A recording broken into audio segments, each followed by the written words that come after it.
tune. Welcome to Answers from the Universe and the Andronicus transmissions on Wolf Spirit Radio, Beyond Radio, and Studio 9 Jam on YouTube. With your host, Jessica Ariel Morocco, featuring JP as the voice of Andronicus.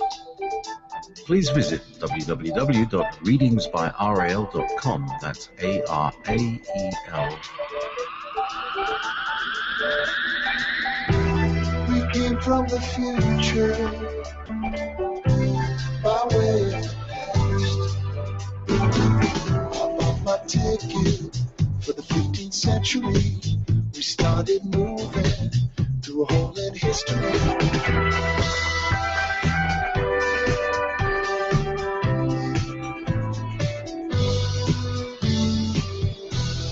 You're listening to Wolf Spirit.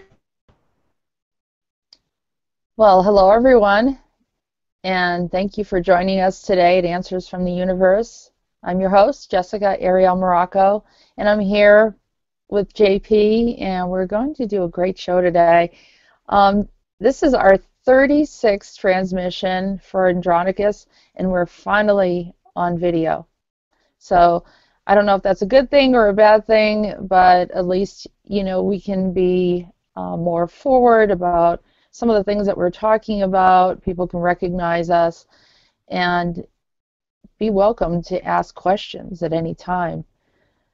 You know, this has been a long-going series. I never imagined that I'd be getting this much information.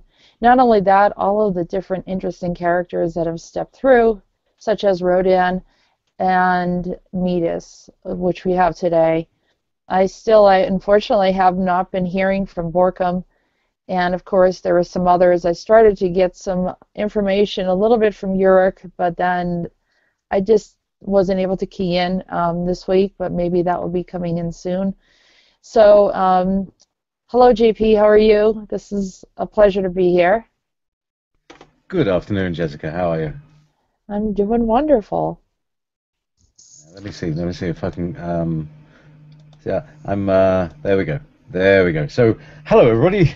Yeah, I got a nice dolphin background. Hopefully it won't fall down. It's just on a stick, you know. But I've got all these different screens and all this stuff, and you know, most of the time when you see me, you'll be looking at me like this because I'm reading that screen there. I might actually bring the thing over here and put the monitor over this way. Yeah, maybe over there, and then I've got this one here, which has got my ambiance. It's the ambiance there. All right. Ambiance. So, yeah, so this is our first excursion onto doing this on video. I don't know what advantages we might pick up. We may. It's certainly or disadvantages. Yeah, you know, it's like I have to be an octopus. I need to be Shiva. I need to have at least 4 arms to click 4 mouse. Maybe that's what this is all about. Yeah. So I have a statue of Shiva. When I moved into this house, I found it in the corner. You know, a dusty little statue of Shiva. I'll put him up there because I thought, nah, don't want to disrespect your head god with the 4 arms and all that stuff. So yeah, my image doesn't have 4 arms, see, but he is. You know, he has the serpent around his neck, and he's holding that trident. But, yeah, he only has 2 arms there, JP. Maybe he's going to lend you a few others. I could definitely do with a couple more. Now, where is that picture there? Right. Oh, yeah. So we're over there, yeah. Now I realize you're on that monitor over there rather than this monitor over there, which is where you are. Okay. So, funny how I moved like that. Yeah, well, it's just where I place. I've got a big screen over there and a small screen over here. But I'd like to. Should we start off with our transmissions? In what is the order? Because sometimes the order is particularly relevant, isn't it? It is. I almost sent you Andronicus first, but Rhodan definitely has to be first because Rhodan's talking about something that transpires, and it picks up from what we talked about last week, where he was trying to explain the Hera or the collective group that were from the planet Goban, which were a bunch of beings, creatures that existed. It looks like they're not all of the same species, but sort of clumped in together. And here they are, you know, traveling through space and time, creating chaos. So these are chaotic beings. We have different interpretations of them from the past. People maybe have different names for them. But they end up being all kind of pulled in together on this planet called Goban, where I think we derived the name Goblin. And then they were taken and put in this, what looked like a transparent box or cube. And I saw, and this is through a vision, and I saw Rhodan take that cube and then transport it so it fit perfectly onto Saturn, where you see that cube shape. Now, I wasn't looking for the answer of what that cube shape was in Saturn. It just happened. I just watched this whole thing transpire, and then it sort of came together where it made sense why that shape was at the end of Saturn. And it locked in. What Rhodan did was he took in these beings and started to try to transform them, teach them a better way, trying to give them a purpose. Technically, they didn't have much of a conscience. They were rebellious and sort of just, when I say chaos, they were everywhere doing everything, however they felt like doing it. And so, but they were intelligent enough that they figured out a way to climb dimensionally, going from the lower dimensional space and then rising up to maybe fourth or fifth dimension or even higher. I'm not even sure how high they went, but it created a real problem. So Rhodan continues on with this conversation to give us some insight as to what had happened. So that's where we begin with Rhodan 13. And so, using the magical power of stagecraft and sound effects, let's go and talk to Rhodan.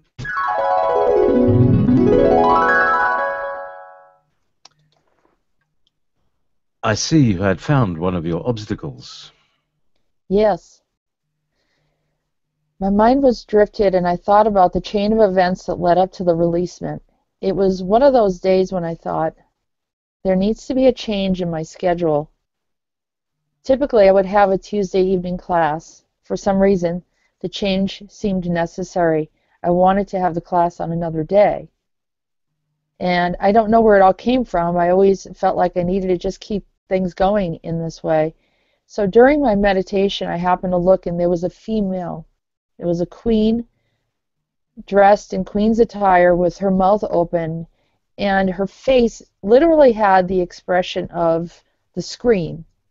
You know, the famous artist rendition, with the mouth very like distorted and very wide. And being a bit, I thought, who is that and why is she involved with my class or influencing my class?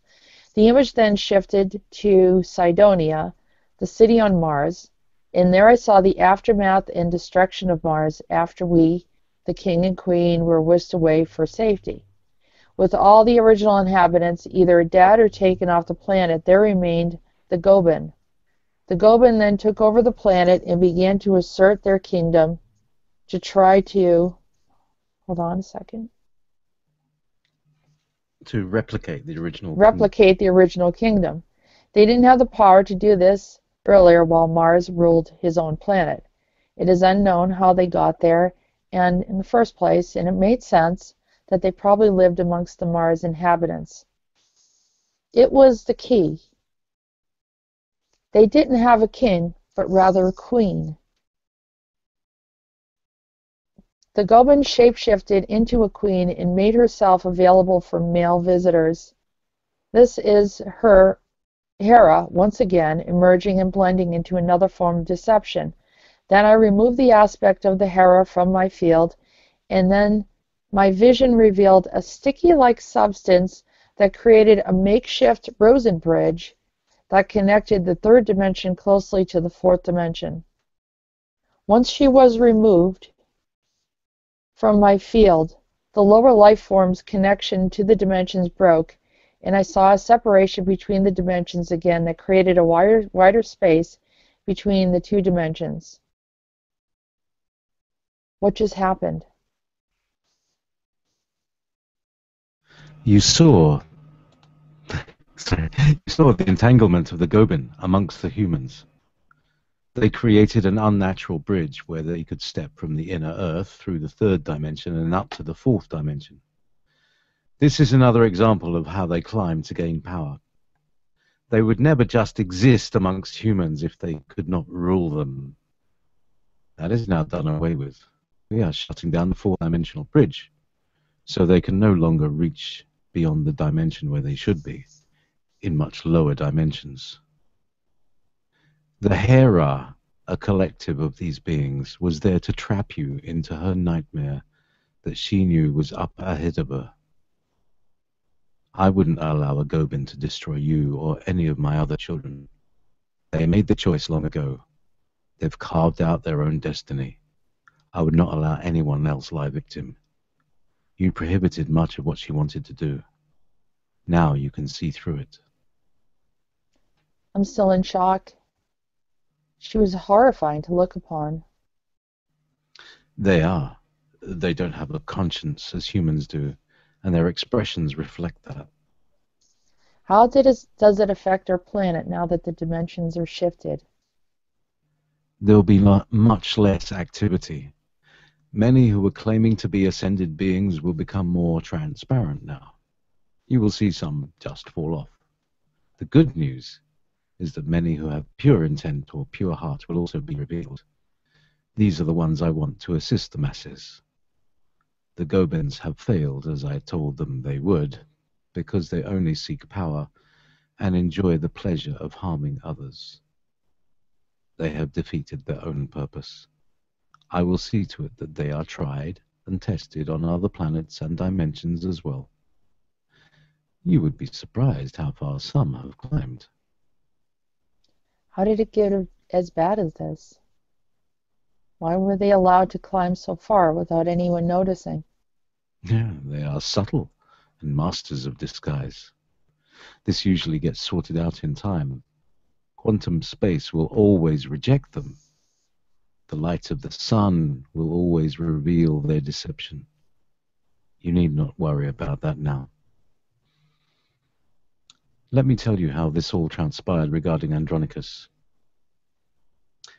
He was still in the silver tube of reality. I allowed him to venture further out beyond his sphere of knowing. He is a curious sort and cannot be placed very long in a box. After his dissatisfying experience with Arten and the other humans, he desired to venture further out to the stars to locate some others who understood his nature.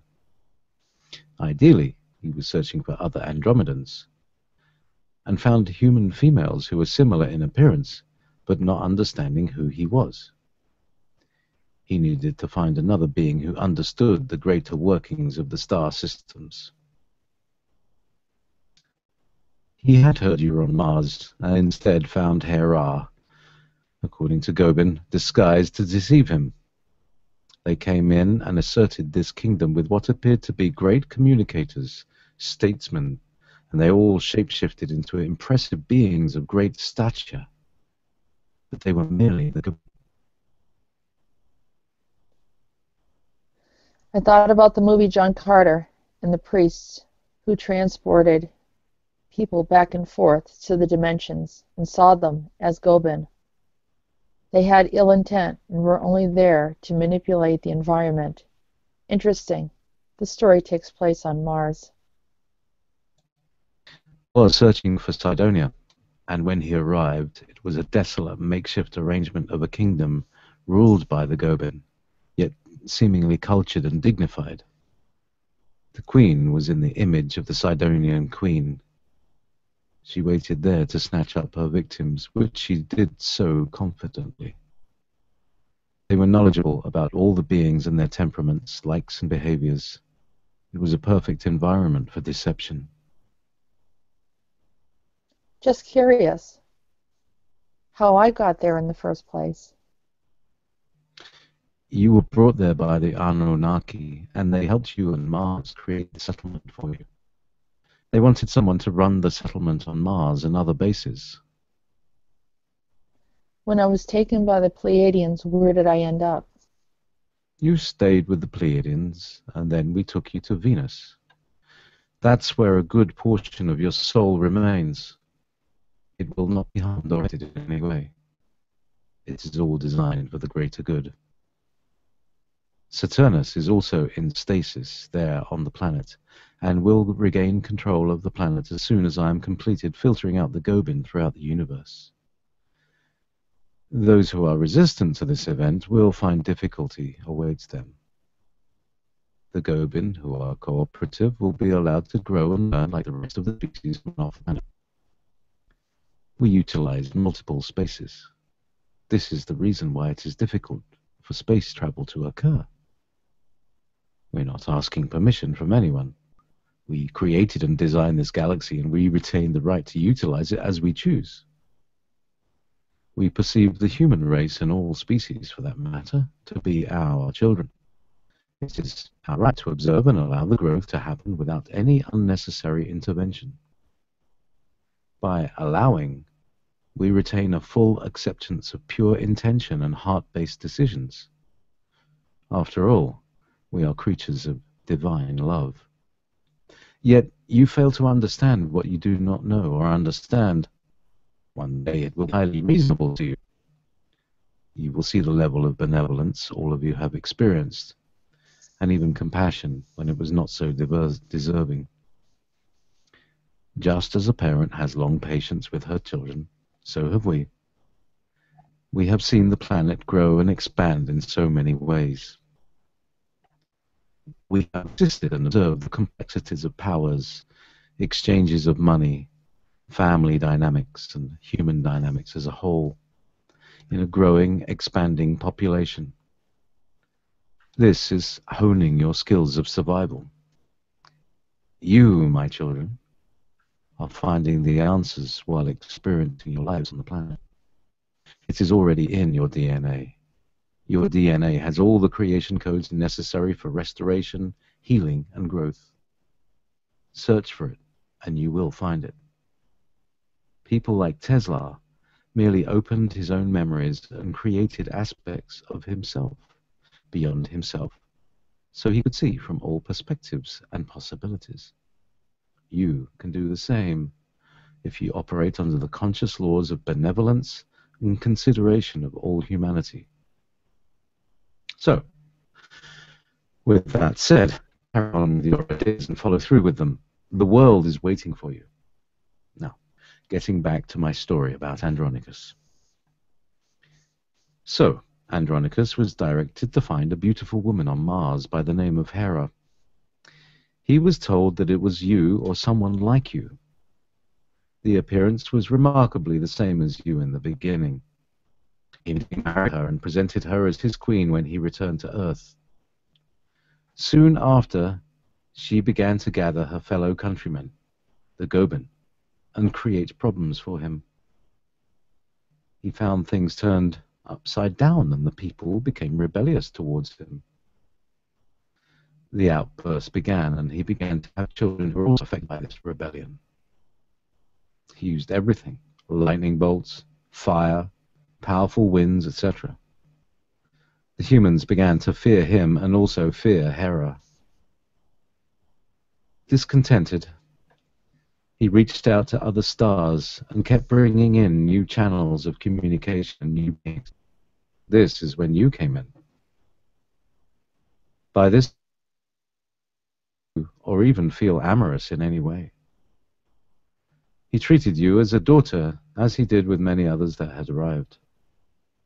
Eventually, he began to enjoy the others and settled down a bit, allowing himself to take on a paternal role. He found his dear friend Ketriton and invited him also to share in his reign. He was beginning to collect friends and family, as you understood it to be. With more celebrations, settling in and adapting to the earthly experience, he grew amorous again, and sought out many females beyond his experiences with Arten. Hera being there for him, he also decided to include other women and called them his wives that he had known before. Both he and Catriton were familiar with this idea from Neptune. His first encounter with you created a remembrance of you from the past. You looked very different, much lighter in coloring and softer in personality. You had less pain and mistrust. We thought that he would take you away, and he eventually did. It created a great problem for the both of you, as you had to go into hiding. It was not your time to be together. But it softened his heart enough for me to work with him, get him on track. Then the wars between him and Hera that made things very difficult for everyone. Many turned on him because of it, and he had to leave you again. Thus the abandonment occurred, and he moves forward into the future, to where he finds you as a child in your present time today. Hera, never content with anything, as this species seems to remain, she insisted on ruling everything she could get her hands on. As a result of this behavior, we decided to close the portal of their reigns. Hera was sent away off-planet, and we allowed her to return to Mars with her people. Satisfied, she began altering the timelines with the Hera by changing things around Andronicus, Zeus. He then returned to Rome and its influence by interacting with humans again. The rest of them followed, and Hera returned and created another episode of distress and internal problems amongst the siblings, whereby a conflict Phaeton with Mars was instructed by Hera to go back into time and create destruction to Mars and his wife, you. This further secured their wretched intentions to rule and control the influences. Hera also later influenced Phaeton to war against Zeus and rebel against Shiva on the chariot of Apollo, his father. Once again, Zeus was forced to raise a hand against his children fiercely to prevent the destruction of many. It was a heartbreaking event for all.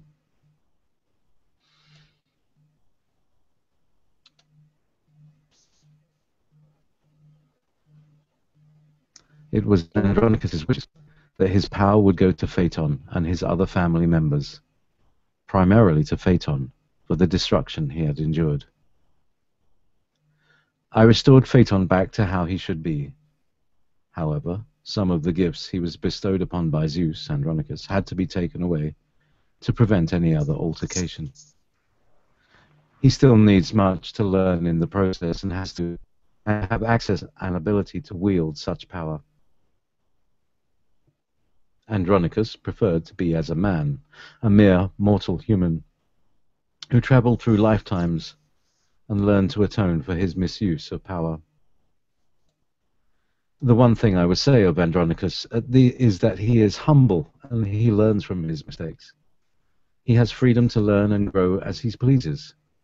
We encourage all species to do the same.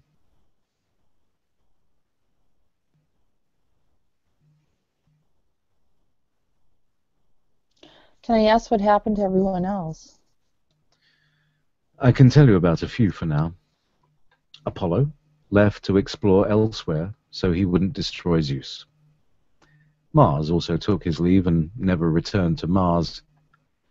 He made a choice to stay on Earth and experience life. You grew close to Hermes and Dionysus, who were both quite compassionate to you.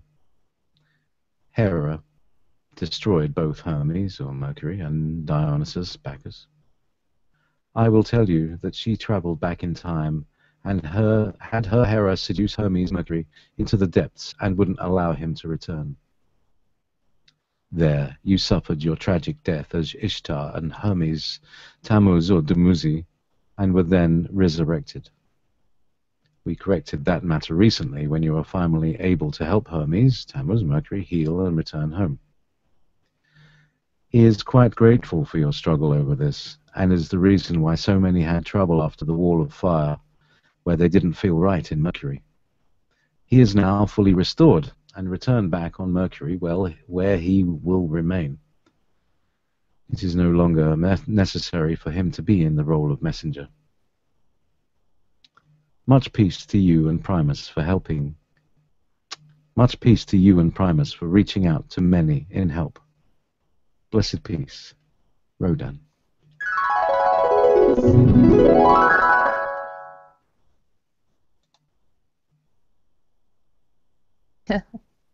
So, that's Rhodan, is it? Yes.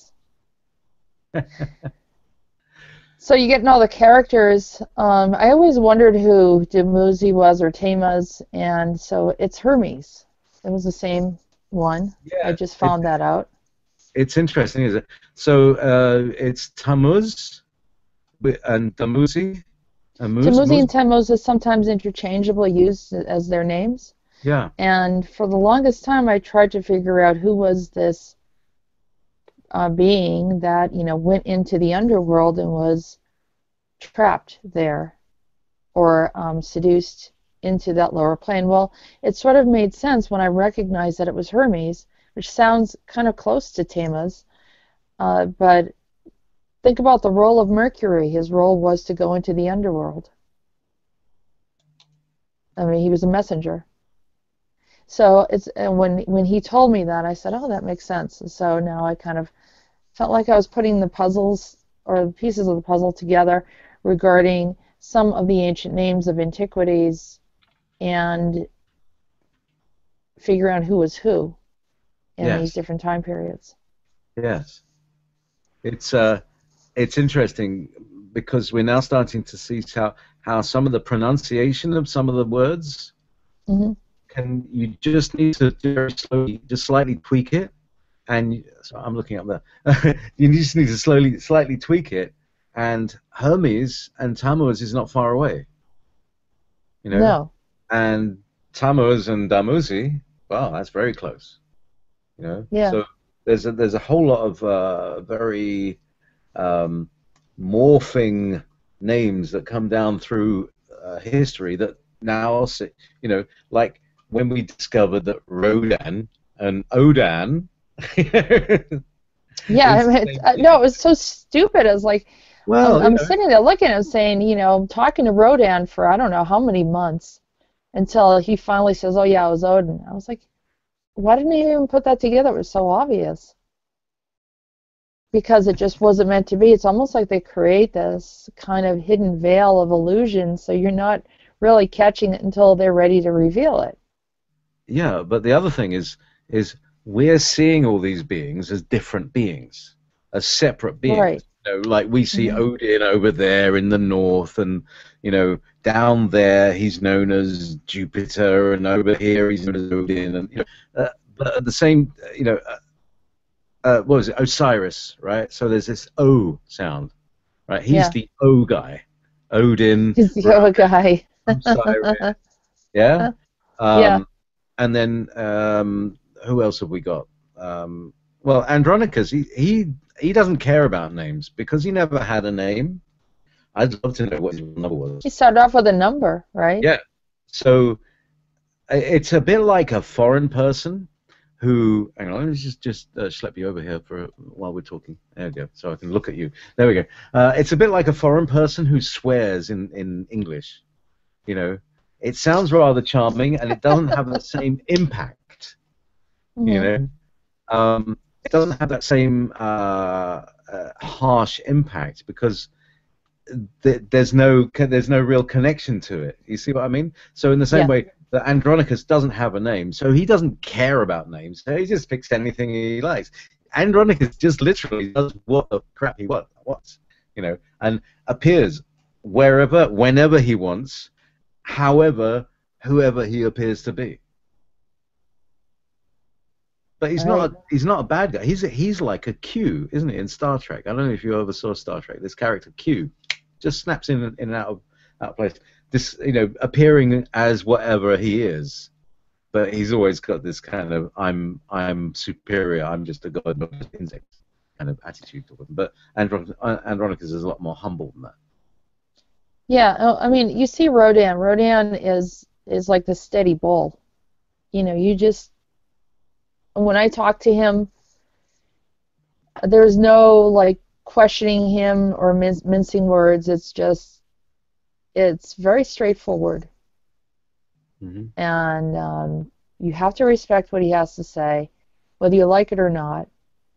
Andronicus is more like there's something lost in him. Like He's a bit of a whiny bitch, to be honest.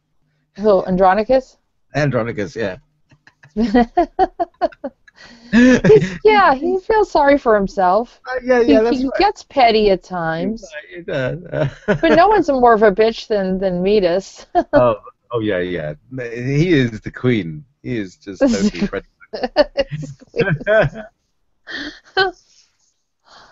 But yeah, I mean, well, Rhodan God. just like he's just like the older brother or something. He's just like, all right, I love everybody. We can do what we want. I'm not asking your opinion. It's going to happen anyhow. But Andronicus is sort of like trying to always explain things. He also reminds me of the type of guy that, yeah, I kind of went out the other night and I did this and that, and well, it sort of happened, and kind of always has this little slightly apologetic way, right? Yeah. Well, I think, right, this is an interesting thing because this kind of goes back into the psychology of where we found him at the beginning. And like early birth trauma has an effect on a human being's entire life, his early life as a slave, he may have been even born into that. Right at the beginning, he was, he had a tattoo on the back of his neck. He's probably still got one. He was bald. He's probably got hair now. He's probably got long hair and, that sort of thing. So he has all these, this kind of past that is, and we touched on it halfway through. He's got an unprocessed past. He's got some pain that he hasn't actually let go of, and that's what came out during the whole Zeus episode. Is when he was given the power to be Zeus, and he was prodded and poked and goaded by Hera, who's another on wheels. That was he was provoked into being the worst kind of person, the worst kind of god. Somebody who had power and was also like full of resentment and wishes of revenge and not really caring who he hurts. He's just like lashing out because he's still got this infantile, unprocessed, born into a prison world. What do you think of that? Yeah. As a kind of quick sort of slam down of why Andronicus is the way he is. Yeah, there's a lot of ways to look at him, and that's definitely one interpretation. And I also see, they refer to him as the like the bumbling. Not that he's stupid, but there's almost like a naive way about him. He goes into an experience, and then he like doesn't know what to do. He doesn't know how to handle things. He doesn't know how to handle people and personalities, and so he sort of like reacts, swings wildly, from one extreme to another. And here again, like Neptune he was behaving as a 13-year-old. We see him in this experience, as saying, well, all right, I don't like the way the thing happened with Athena, so I'm going to go find someone else. And trying to insert a kingdom.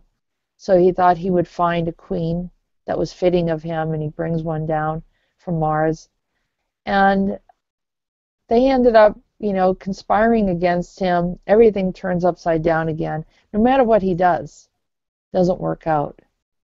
So, or when he kind of just relaxes and doesn't try to do anything momentous, then he's fine. But otherwise, it gets him in trouble. And then everyone else gets involved. It's not just him, but this whole pantheon of relatives or people that are connected to him get involved in it too. And including yourself and me and others that were there. And so it Everybody gets becomes a, swept into the fight. Yeah. you get swept into the, yeah, so you're just like, all right, let's just light a fire. It's just, right? Give everyone some fire so they can see through this. Calamity. So let me see if there was something else that I thought we should highlight about what Rhodan said, because every time I listen to him, I'm like, I go over some of the stuff that's being said, and I'm like, wow, that's really interesting. I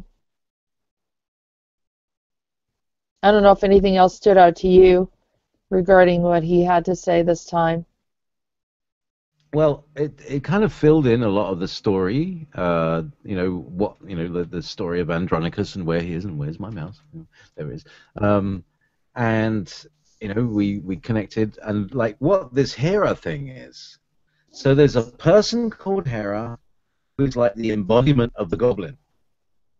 And Yeah. that was the woman being that you saw with the scream face, yeah? Yeah, yeah, it was really weird. Tell us about I've that. had my class for about 3 years, and I was sitting in meditation. I'm like, what is it about this class? And it always, I don't know. I mean, I have It's had a, quite there's a a, few. you must be sitting on a portal or something in the classroom. It's like everything I do has been a struggle, and my quest is just like any other person that does meditation. I just want some clarity. Only my clarity ends up being this big ordeal. It ends up being something much more detailed. I mean, I get all this information. This is not typical. And I'm not typically a dramatic person. So it's not like I'm trying to find a way through it. So, but I am writing down this stuff because it's just so strange. So I'm sitting there in meditation, and I get this image of this woman who looks like the archetypal, like, queen, the dark queen of Disney, you know? She's got the dark hair, she's got the hat, but the face is, Scream. And I'm looking at it saying, oh my God, why are you in my field? Why are you here? And then she broke off, and then whatever happened when I did that, it looked like I could see the dimensional space. The dimensional space looked like a sheet of paper to me. And anytime I see that, it looks like these long, large, unlimited length, height, width, that I can't explain it, but sometimes they'll bring it down to a visual where I can kind of get an image of it, where it looks like sheets of paper. And so the sheet of paper was then pulled together slightly, kind of a little concave because there was the Rosen Bridge in between. And it looked like some kind of sticky substance, Like but it was like clear. when you put model aircraft together, and that glue just kind of as you pull it apart, or pizza does that, doesn't it? You the pizza and Sure. you know. But it's something So that's, I see the two dimensions now, which is the third and the fourth dimension, connected. so do you think that was CERN? No, I think it was these actual creatures that did this way before humanity existed. Because they were looking for a bridge to jump from the third dimension, or even lower, up to the fourth dimension. And they were looking for that bridge to get in, so then they don't like to be underneath anyone. They wanted to assert themselves, so they brought themselves to a place where they were on an upper dimensional level, so they can peer down upon humanity and see from a higher perspective and orchestrate whatever it is that they wanted to accomplish. And just by me viewing and observing that bridge existed, somehow, I don't know if I had anything to do with it other than I was observing it, but it broke. And when it broke, the fourth dimension then began to expand like this.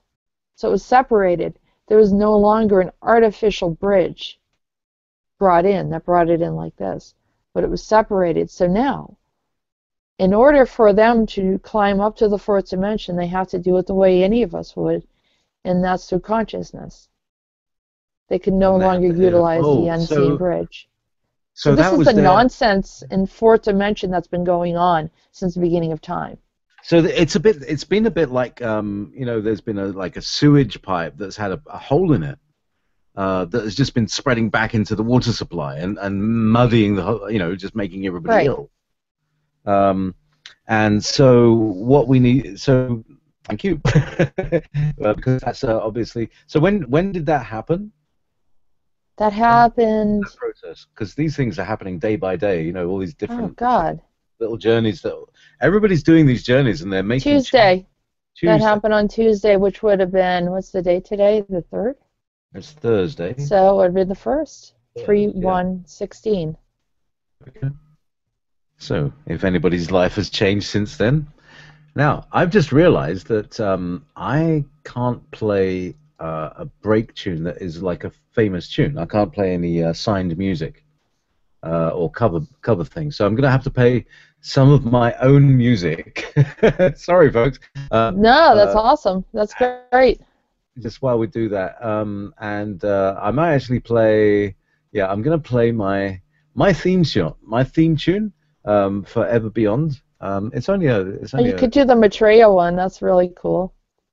Oh wow. That could be another one. Oh yeah. Let me see. I don't know what that is. I'll say you while you're talking. I'll dig it out and see if I can find it. So look, where we are, we have we got there's a good number of listeners. Hello everybody there in YouTube land and viewers. We've actually got viewers. This is TV. Well, ish. No, that's awesome. Yeah, Thank you for joining us today. That's awesome. because now we're live, and I don't actually need to upload this to the internet because it's already there. It's coming straight on my channel. And in fact, if you come to my channel, you'll see it there as a live now. Come and watch kind of thing. And so hello to all the subscribers. It's not possible, I think, at the moment for me to see your comments, but I'll see what I can do about getting that that little thing to come back so that I can see the comment. There are comments on the YouTube channel that allow people to kind of feedback. So I can't actually see them at the moment, but hello everybody. Yeah. So now back to the Rhodan broadcast, because this is a really important thing. This whole issue of jealousy and the Gobin goblins beings who can manifest as they will. Again, they're very mischievous, and they're pretty more than mischievous, aren't they? Kind of downright Maybe evil. that's the image that people get for demons and what they see when they see these.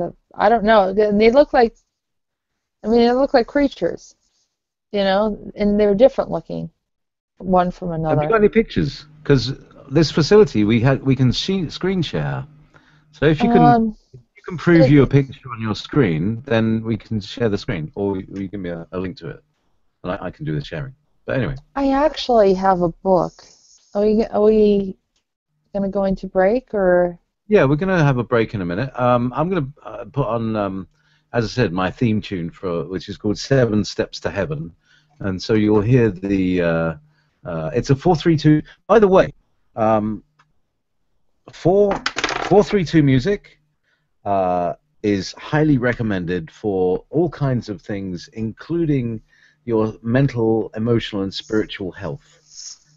So if you have a favorite album, let me just let you go and do your thing. There we go. Yeah. So if you have a favorite album, you can go to YouTube and type in the name of the favorite album and then 4/3/2. So 4/3/2. Yeah.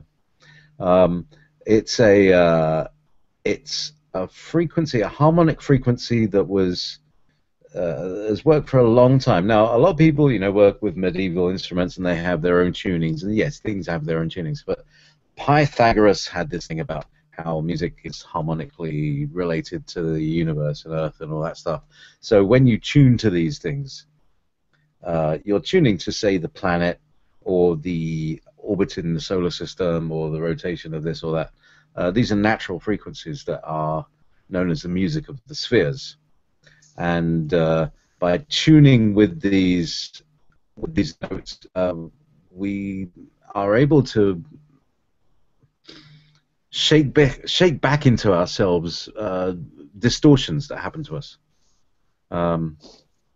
So, Jess, did you find your book? Oh no, you were talking. I didn't know you wanted me to go get the book. All right, hold on. Oh, I'll get it. no, that's fine. I'm going to play the tune now. It's called Yeah. Sorry? Maybe we could talk a little bit about leap year, because that was that happened too. Yeah. So, do you want to do that after the break? Sure, let's do that. Go ahead and I'll get the book Okay. and get you some goblins. So let's. I'm going to put up that the screen picture. There we go. Start screen share, and then I'm going to click this button here.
And welcome back. That was 7 Steps to Heaven, version 2.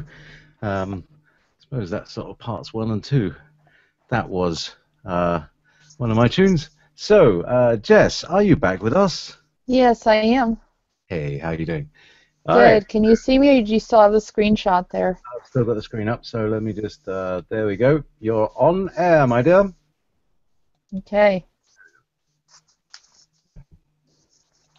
So I'm going to try to show you. There's a book. There's multiple books that have been written and created these, different type of Gothic-looking creatures, and maybe you've seen them on top of some of the cathedrals.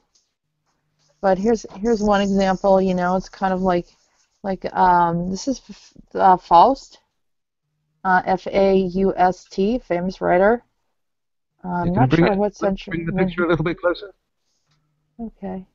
And yeah, there we go. There we go. Okay. There we go. We can see its face. It's kind of got a beaky kind of face with sort of tentacles. Yeah, that's one. Let's see if I can find another. Well, and then you have these. We're talking about multiple creatures. Can you see that one? All right. There's a winged lady riding a snake. They're all sort of kind of weird-looking head, right? Yeah, weird-looking and like jungly, jumbled bits all fused together. Here's them, having kind of a human kind of entanglement. Mm-hmm. But he's still rather pointy-looking. He's got a very pointy is right. That's one of the attributes. Mm-hmm. The sharp nose. It's just like the monsters, I guess, that we would depict.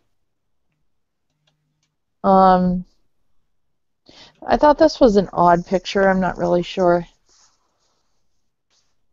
I don't know if you can see that. Let's have a look. All right. So that's like a blending of a star being with one of them. She's pretty much that kind of archetypal, slithery being kind of influence sort of thing. Sometimes they're a troll-like. It's a blending. I found that they don't all look alike, and if they merge with a human form, then of course they take on that. But there's, that ever-present, darkness. They like to be in the shadows. Human form, it kind of expand beyond it. So, pardon me? Whatever form that they would take would be something that was like trying to be bigger or better or more superior than a human. Here's another picture. I think that they were trying to. Can you see that? Oh yeah, there's a classic, very pointy-nosed fellow on the right there with a very like a leafy head. That's almost like an elemental-looking kind of fellow. A lot of them look like elementals. Could be confused for gentle elementals, but there's a variety of species and the way that they transform themselves. So clearly, this is something that whoever did the artwork here for Faust was definitely glimpsing into this type of dimension. Here's a very odd-looking picture. We see this combination of like a hand and embodiment.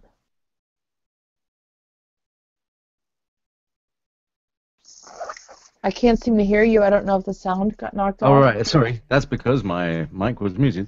There's a spider woman, if ever you see one. Yeah, that was like a hand strange. And a hand with a head. Yes. Here's another one.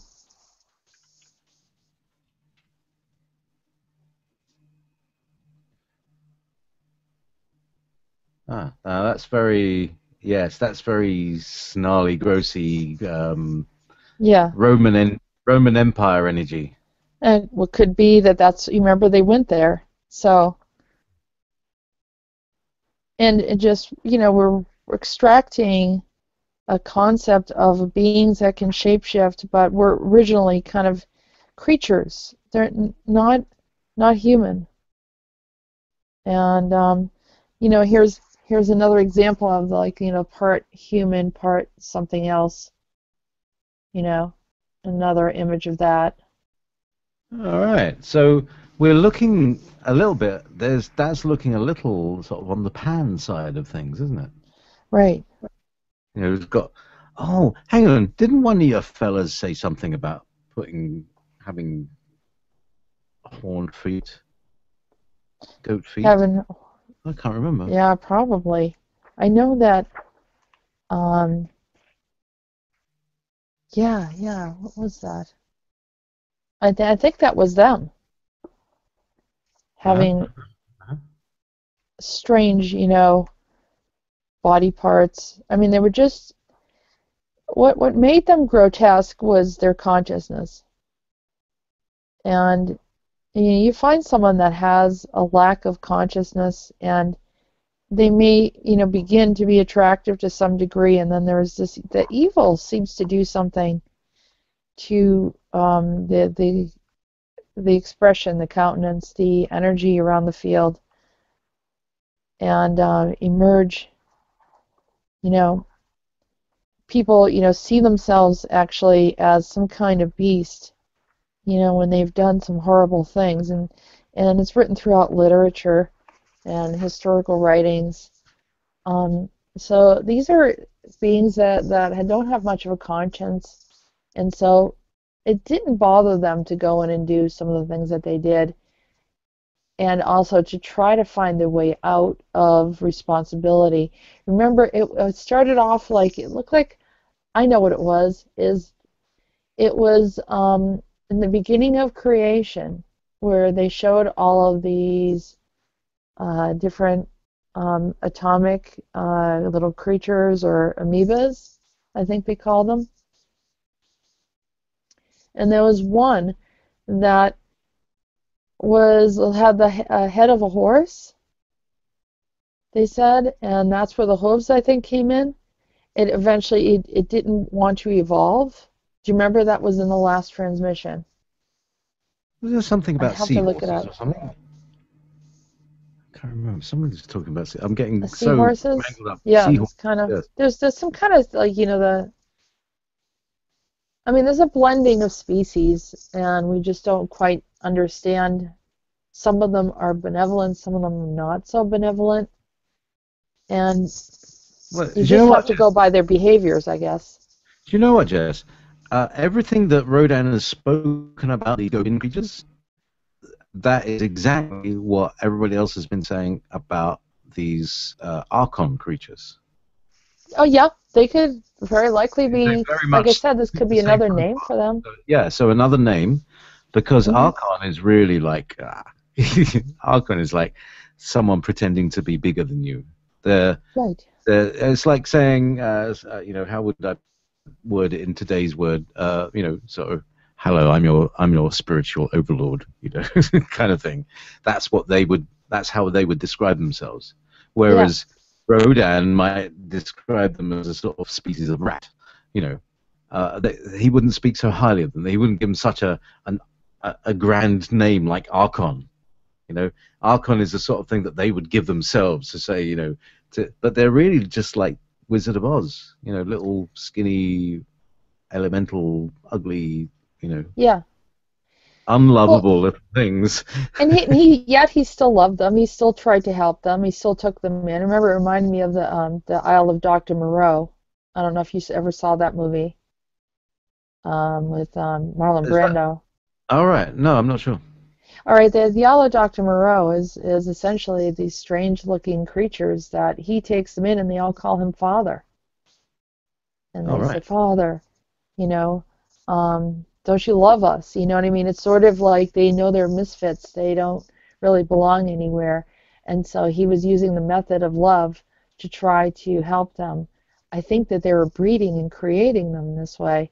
So Rhodan somehow, I don't know how they developed originally, but um, he refers to them as the Hera because they wanted to be as Ra, as Ra, as the sun god, and or at least trying to assert themselves in the same way. So yes, the Archon would be a fitting name for what they were trying to do. But these are a species that have been around since the beginning of humanity, or prior to us. And the word chaos that existed before was not just that planets were flying all over the place, but actually that these species were also interacting and were probably at war with one another.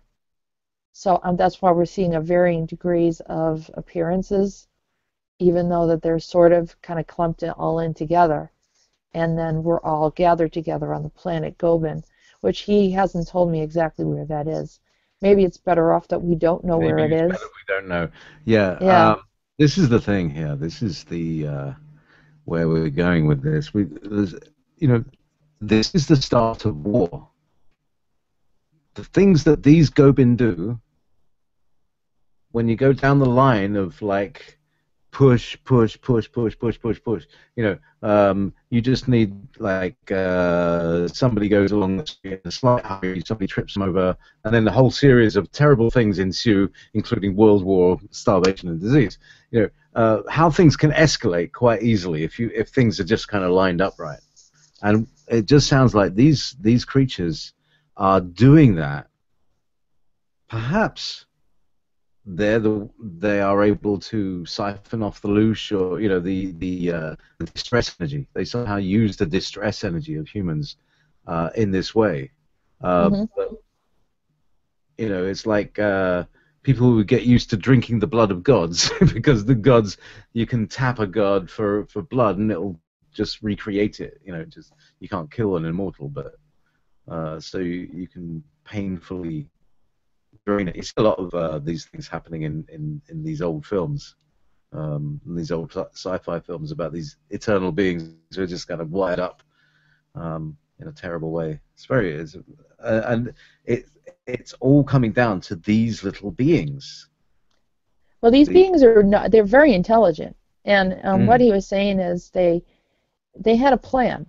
When Mars was pulled from the planet, somehow, maybe who knows who was involved in this, but it seemed very convenient that the planet lay dormant, but yet not quite. The Goben were there, kind of as an undercurrent or as shapeshifters existing on the planet.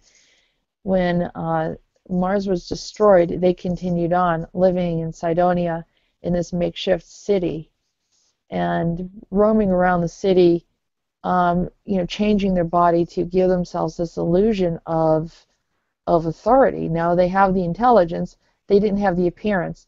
All they needed to do was to adjust the appearance, and then they could be persuasive. So now the kingdom's gone. They reinvent the kingdom, posing as the prior kingdom. And suddenly there's no king, only a queen left there, designed particularly to entrap other males that are coming through. And so that's pretty much what was going on. It was, and they're very knowledgeable about the other species in the star systems, so they know how the Andromedans think. They know how the Pleiadians think. They know how the Lyrans think. And so all of this information, and of course they study humanity and know how we think and how to figure out the way that we're doing things and how to manipulate us and so forth. So I thought that was very interesting. And there was another piece that I was going to add to that. The movie, John Carter. Did you see the movie John Carter? Yes, and there were these kind of pale grey beings who, they In the would robes. in the robes, yeah, they would appear, step in and out of reality, appear as different things, Right. same signature. Immediately I thought that's them. That's exactly what they were talking about. Well, that's They other looked, people have described them as archons, yeah. yeah, yeah, manipulating, never having a benevolent intent, and just sort of going in there and doing this. So now we get, however people regard this, as someone it might be fantasy, to another person it might actually make sense. For me, it made sense that I could find and locate the species.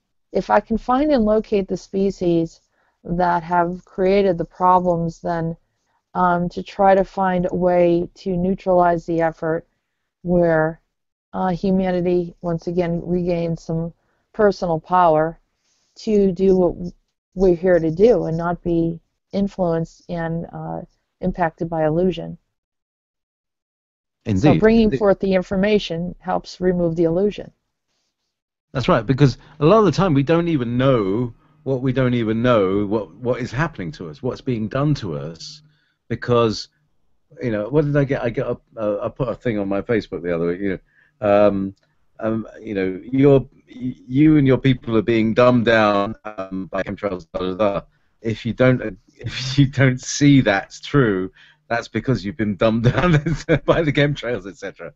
You know, Yeah. that's what it does. That's exactly what it does. It disguises its nature. You know. Hmm. So, we got some questions. There's a question from Gal O'Neill. How do we rid ourselves of the Hera venom? Um, I say do a prayer, that you remove any illusions around your field. And I say my field is you have your auric field, which is close to your body, right? And then you have, your life existence and where you're going and traveling, your family and friends.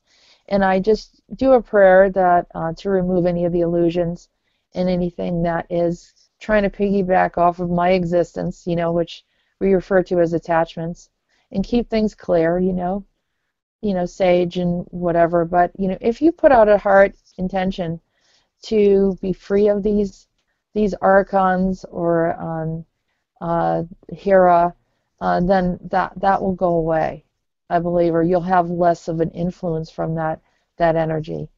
But universally, we should all pray that that those energies be removed from our experience, so we can fully understand what it is to live on this human experience on the planet for ourselves without interference. I hope that answers the question. Next question. What happened at leap year? Yes, you know that. Do I? Yes. So much has happened. You might need to remind me Wasn't of this which the whole particular. thing of Because the Gregorian calendar? What was the Gregorian calendar that we talked about? all right, well, the Gregorian calendar is something that was introduced by a certain Pope Gregory, Hmm. and let's bring you over here. And Pope Gregory had a couple of other ideas that we still we still do to the day. Number one is that the Earth is flat. Good one, nice one, Greg. And that the Pope owns everybody. Yeah, because they figured out. Here's what they figured out. This is a really good one. Stop me if you heard this before, right? But they figured out, like, because Jesus is the king of the world, that Jesus owns the world. Since if you're the king, then you own it. You know, and since Jesus owns the world, and we're the vicar, we are vicariously looking after the world for Jesus. Yeah, get it? That we own the world as well. The Catholic Church owns the world, and the Pope owns the planet.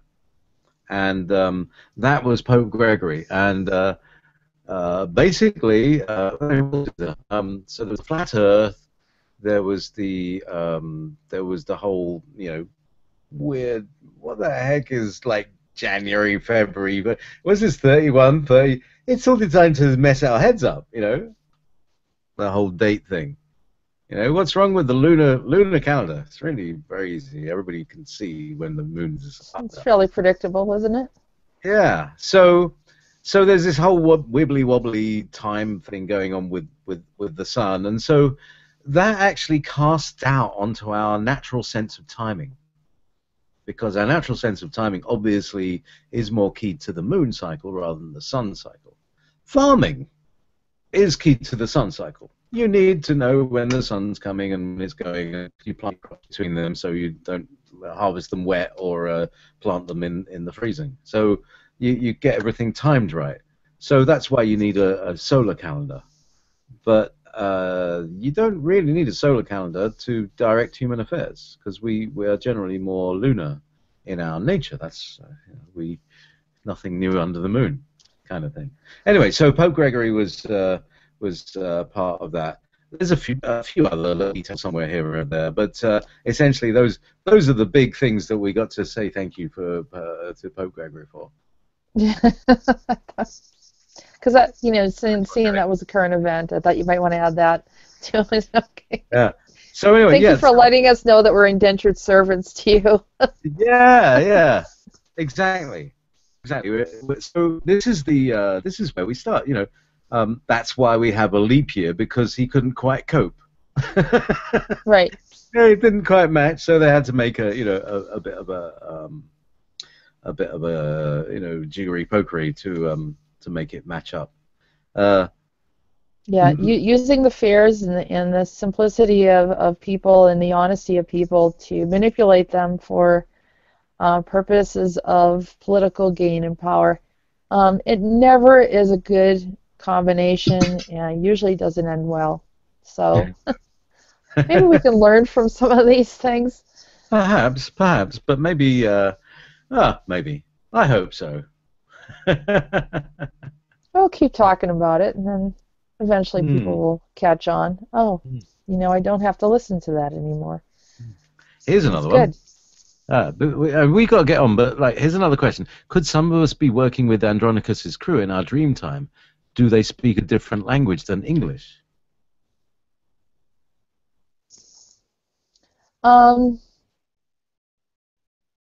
It's very likely that you're, communicating to whatever group that you're connected to, and maybe whether it's directly or indirectly with Andronicus. I think this is a wake-up call for many of us to start to connect back to our star family and assist us and realign us with why we're here and what we're doing. So, and I have people contact me all the time regarding Andronicus.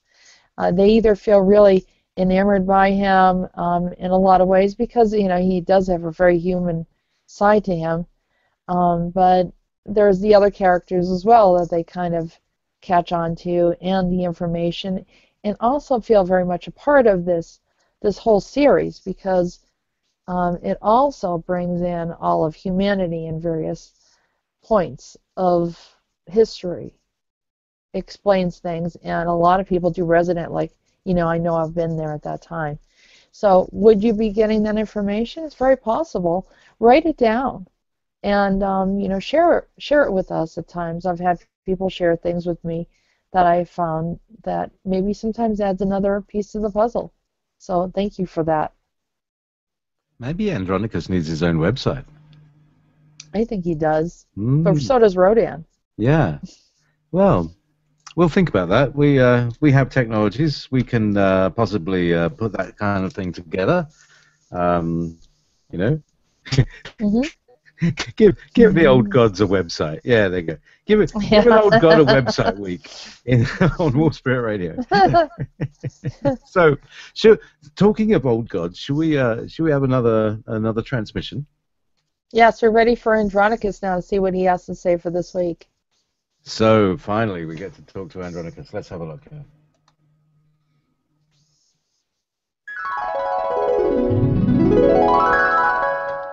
Greetings, good friends. I had spent many years in India, Tibet, China, and surrounding regions sharing my knowledge about meditation and instruction on how I telepathically communicated, remote viewed, performed telekinesis, and other magical arts. I established the hidden Shangri-La, which was a unique portal space high up on a mountain. The city was hidden from all observers. It was the first time in a long time that I felt welcomed, comforted, and accepted by my peers. My spacecraft remained in the mountain beneath the hidden Shangri-La. If I felt someone was going there without my permission, I would shut down access to it. Only my most trusted friends were allowed to stay there. Do you remember? I brought you there. I remember a regression where I was a young boy and amongst a group of young boys waiting to be trained. I was there with a master who turned out to be a teacher I know now, and then I saw myself and another teacher who had me in Shangri-La. I didn't see anything. It was a place without walls and it appeared to be a dream space. Yes, but you did see everything. They gave you a tour throughout the city. I wanted to keep you there and decided to send you back. I got to know you in a different way, unencumbered by the obstruction one faces when a male and a female interact, and the sexuality prevents the honest flow of discussion. At that point, after many hours of discussion, I decided that I didn't want you to remain as this young boy. You could have lived for thousands of years in that space without aging or minimal aging. It was an enclosed space with a transformational energy that suspends life. Was it a time-space reality? That and more. It was highly contained, and the inhabitants, all high priests of the Buddhist faith, masters of a high society and able to do things unimaginable to mankind. I did this. I gave them the ability to become far superior in knowledge and utilization of the energy on this planet. Their thought waves influenced the planet for thousands of years. They also knew how to make their energy appear to be coming from another part of the world to disguise their origin. Some of them became very evil and abused their power. You were one of my favorites. You were an excellent student, and I often thought I had rejected you. My love for you grew and renewed in a different way. I had trust in you like never before. Yet, you were just a child and didn't remember our connection at all. I began to weep within myself. You thought I had changed or you did something wrong. I sent you away early and couldn't handle the idea of you being suspended in that space as a young boy. I wouldn't be happy knowing that I isolated you and kept you from your destiny. It was the first time that I saw you had a destiny.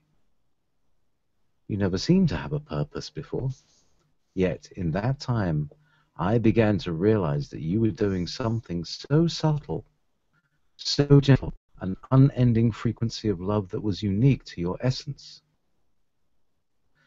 I began to feel ashamed, very ashamed that you were adding this love and peace wherever you went.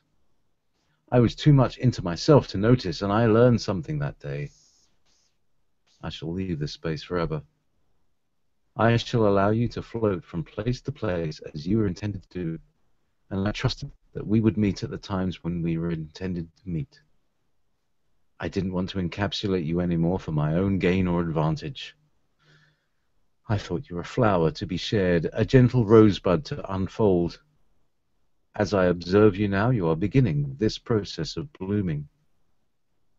Let it happen in its own way. Our friend Primus is remembering his role as a universal patriarch. I am pleased to see this. He has no limitations in his effort to embrace all. He is sent to you and others as a gift. He also carries a strong frequency of the nurturing patriarch energy. This is so needed on this planet right now.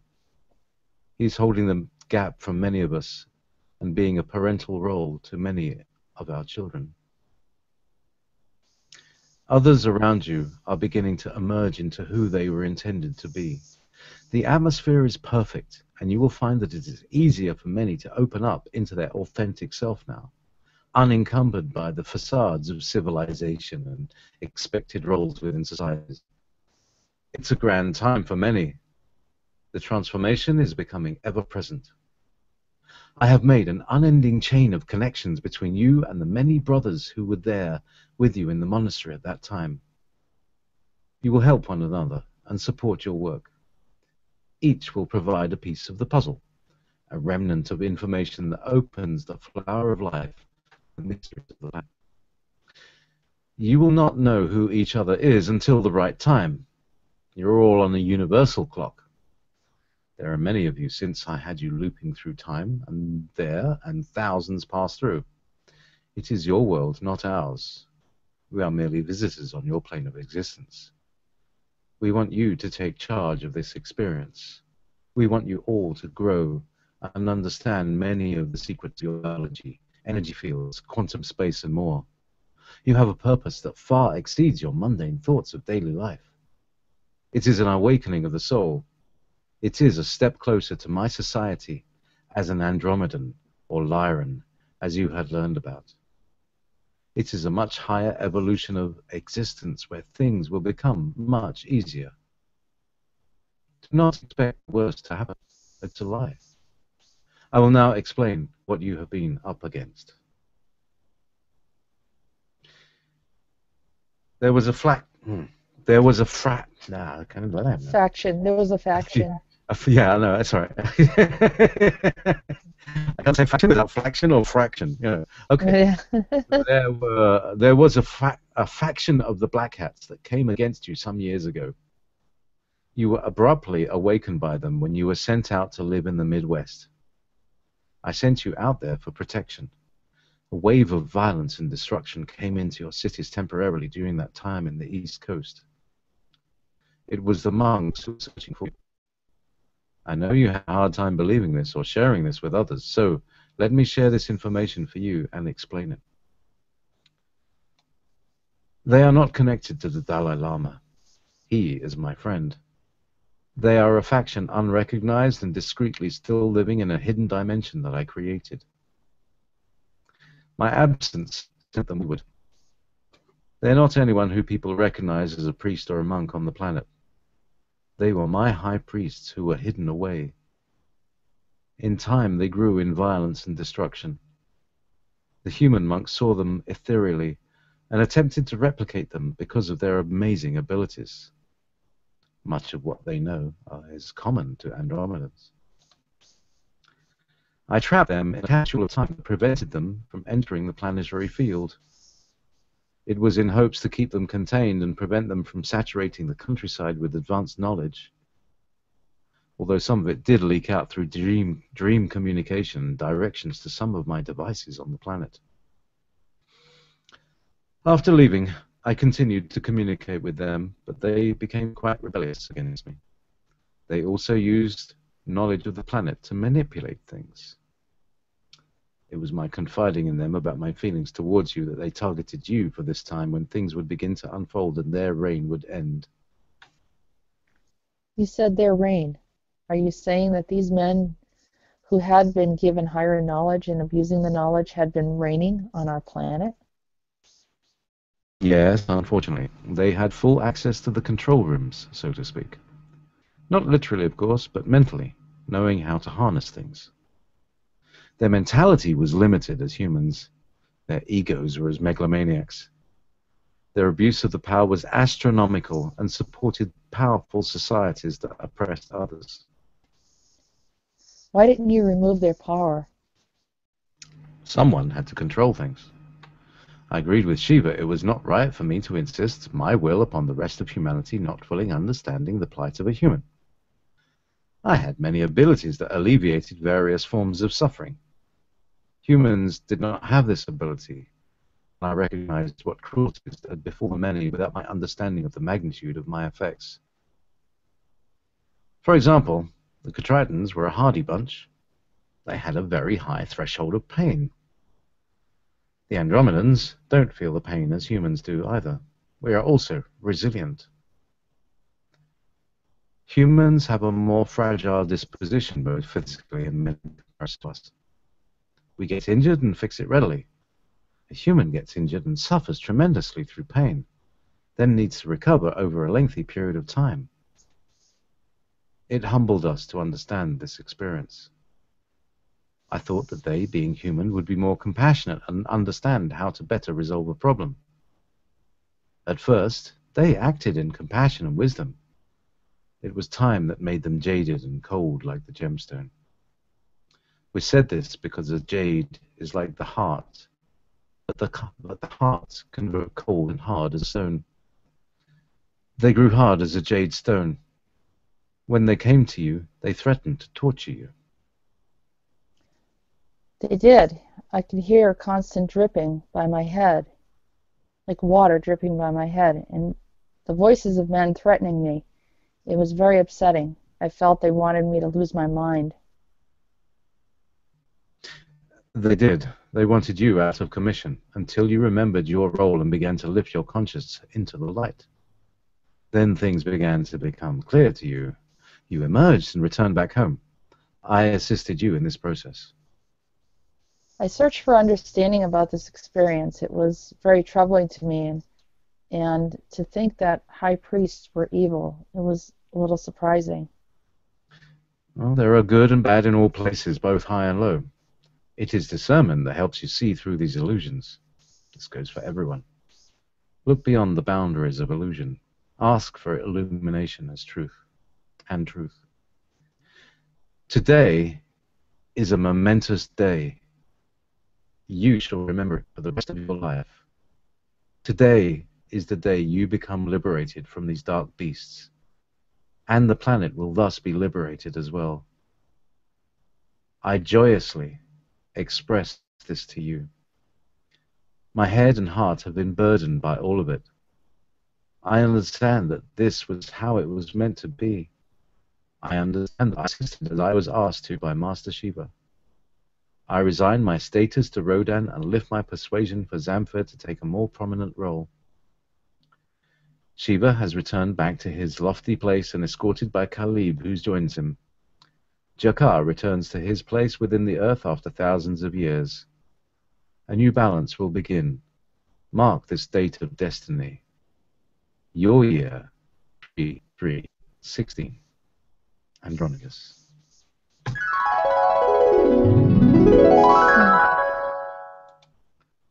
Whoa. Well, that was very emotional at the end. Yeah. Uh-huh. I think Andronicus answered my question, says Feather Wild. Yeah. Oh, really? Yeah. Tell me about it. Because that's what it is. I mean, this is the show, Answers from the Universe, and the answers come thick and fast. Look, we've got 20 minutes left. We had better get on with Mr. Meetis. Unless you've got anything to add for the Andronicus. Well, just to let everyone know, I mean, there was a point when, before I was even awakened, my psychic ability was not really prominent. I wasn't thinking of anything like that, and I suddenly had a strong connection to these voices where I think they call it a water torture, where you just keep on hearing this water dripping by your head, and it went on for a couple weeks. And they were threatening me. I didn't know who they were, and I never got any answers until today when I wrote this down. If you've ever seen The Golden Child with Will Smith in it, is it Will Smith or the other one? No, Eddie Murphy. Was it Brad Pitt? Brad Pitt was in one of. Was it no, that's 7 years. No. This is The Golden Child. Yeah. And right at the beginning, they're in a Tibetan monastery, and these essentially slightly demonic beings come in with this character played by Charles Dance, who's like the black magician. He sounds like one of these guys. So anyway. Yeah. Yeah, I was a little surprised, but only because of experiences. So. Well, what do you feel about what he said right at the end? You know, mark this day. This is the day of your freedom. Yeah. How do you feel? I just can't believe it. I want to see it. When he said that, I just, like, I don't want to hear any illusions. I want to know for sure, and I'm watching it.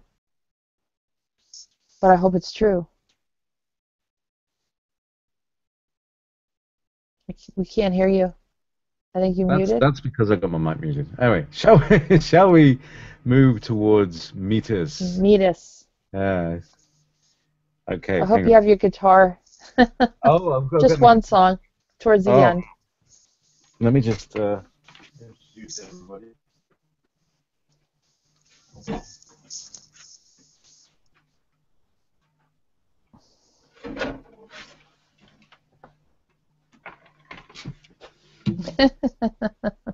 There you are. Where are you? Yes. There you go. This is my guitar. It's one of those very poncy. It's not a lute. Round back guitars.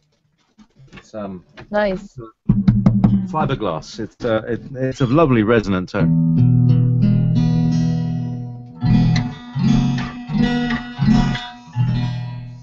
Again, tuned to 432. So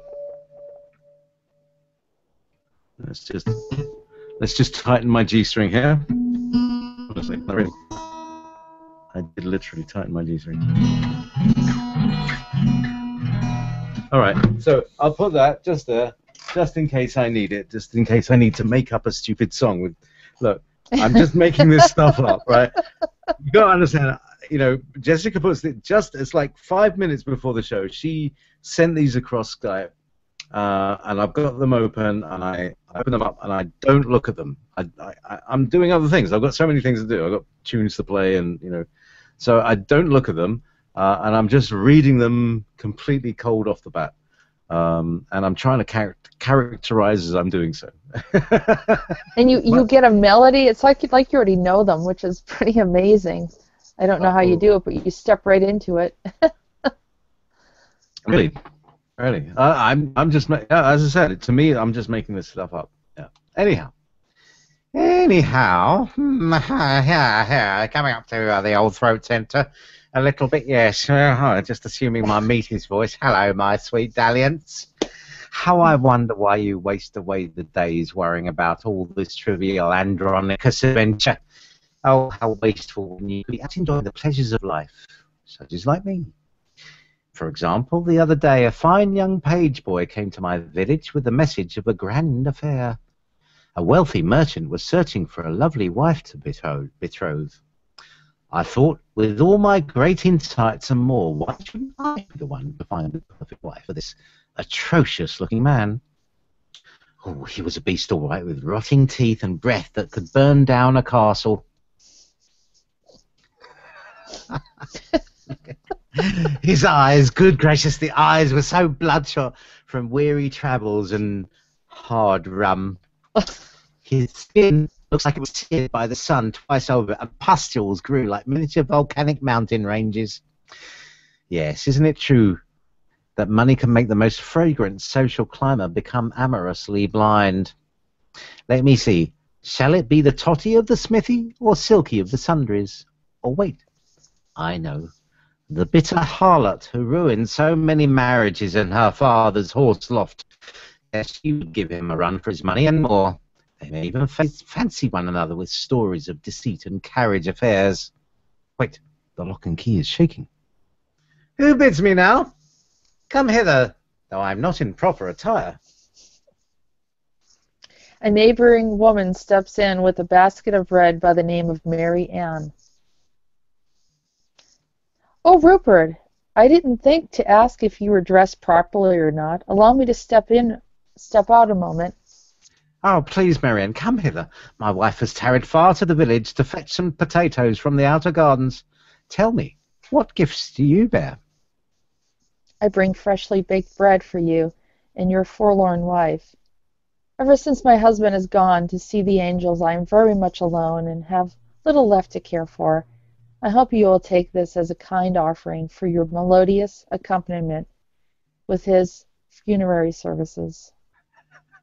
Weddings, bar mitzvahs, and funerals, Meetis. All right. Anyway, sorry.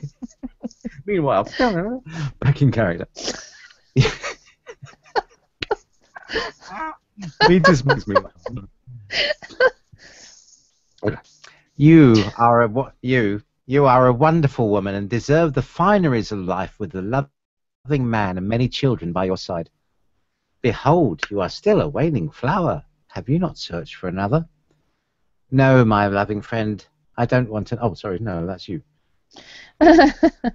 No, my loving friend, I don't want another. I want to mourn my husband who loved me.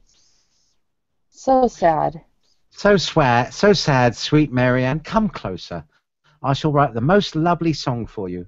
Here. Behold, my magical lute that has lifted the heavy hearts of many. Someday you will be reunited with your dear loved one, Danny. He shall be your love and joy. Here, just a touch of rum to ease your sorrows. So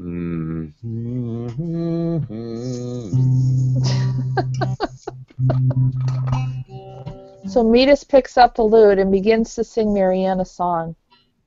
Mary, my lovely Mary, how long shall you tarry? To feel love deeply as the many oceans of time. No, that didn't fit either. I'll try another tune. Mary, sweet Mary, how long shall you tarry? Keep heavy for a heart of remembrance divine. Mary, sweet Mary, sing along with all the angels. Wish so well with the kindreds and find peace among the trees and lovely vines.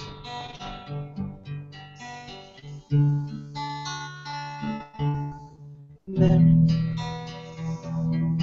lovely Mary, keep your chin up and your grin up till your heart no longer cries. Mary, Mary, remember souls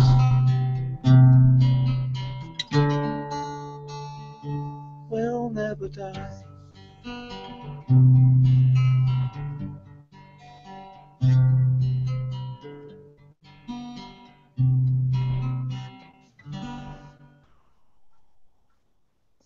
Very nice. Mary, Mary then stood up. It's a bit of a bumpy start, but anyway. Oh, yeah, it sounded beautiful, didn't it? It was a beautiful song. Mary stood up and placed a basket by the hearth.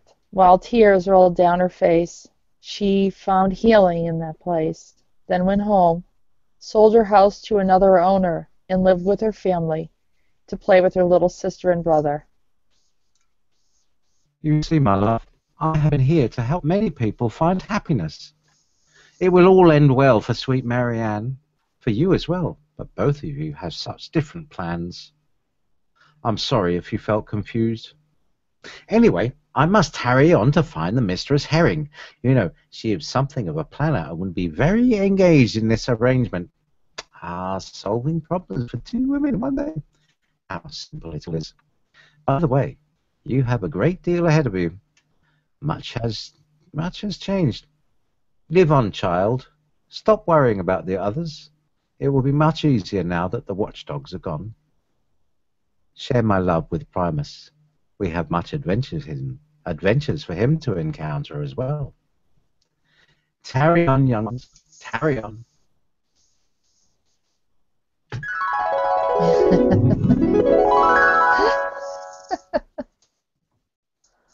Meetis. There you go. So, Meetis, funny little man.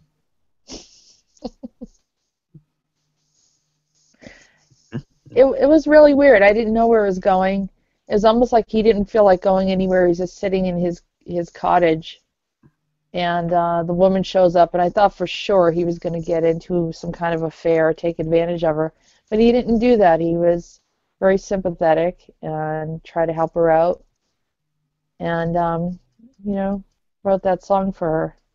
Maybe And, he's learning empathy, and, you know, maybe this is a good place for him to reside because he can be effective. He can express purpose. mm-hmm. He can use his words and his music to heal people where it's really needed to to bring harmony into a chaotic world. I think, yeah, he found his niche or place where he feels comfortable, and that's that medieval time in England. And he seems very devoted to England, seems very committed to that lifestyle. Doesn't seem to care. I think he could be in the future right now, but doesn't really seem to care about the future. Kind of likes things simple and likes interacting with people. The female Marianne was an earlier incarnation of someone we both know. Right. I don't know if you could figure it out. Yeah. I could send. I mean, I don't want to disclose anyone's personal information, Yeah, but we could talk about it afterward. I think they know who we're talking about here. Very obvious. Yeah. So that's lovely. That's lovely. Mm-hmm. Oh, a big shout out to Sean who connected with me today. I don't know if you're in the chat room there, but shout out to Sean. He's in the north of England. Gave me a call. Got Oh, some nice.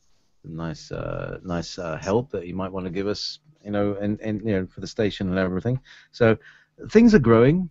We're getting more hosts. We're looking, getting.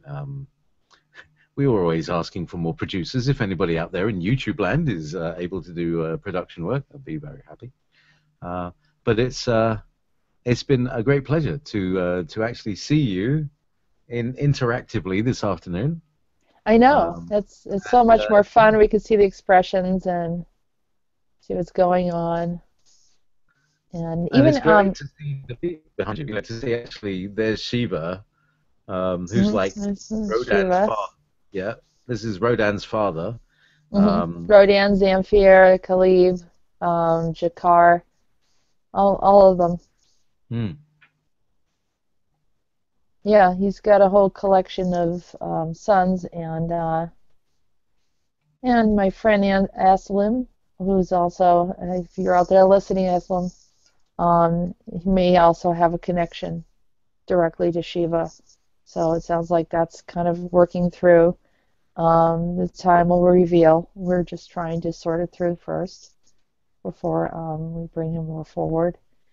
And there are others too that, kind of, we're finding that the soul group's coming together. People are connecting and getting to know one another, or reestablishing relationships of who we knew before. So it's been a beautiful journey, sorting through everything, that's for sure. So any other questions from the chat room?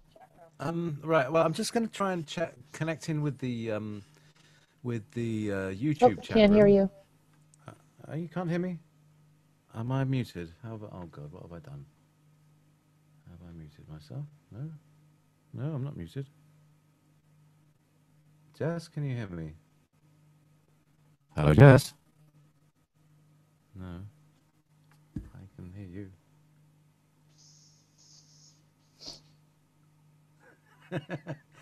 Jess can't hear me anymore. Hang on a second. Jess, apparently, I can see that my mic is working. JP, I can't hear you. Can you hear me? Yeah, I can hear you perfectly. Can you see me? Can you see me? No, I can't hear you. All right. I can see you. I'm online. People can hear me. Yeah, everybody can hear me.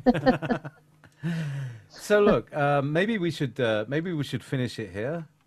We'll wrap it up now. Yeah. And so, thank you.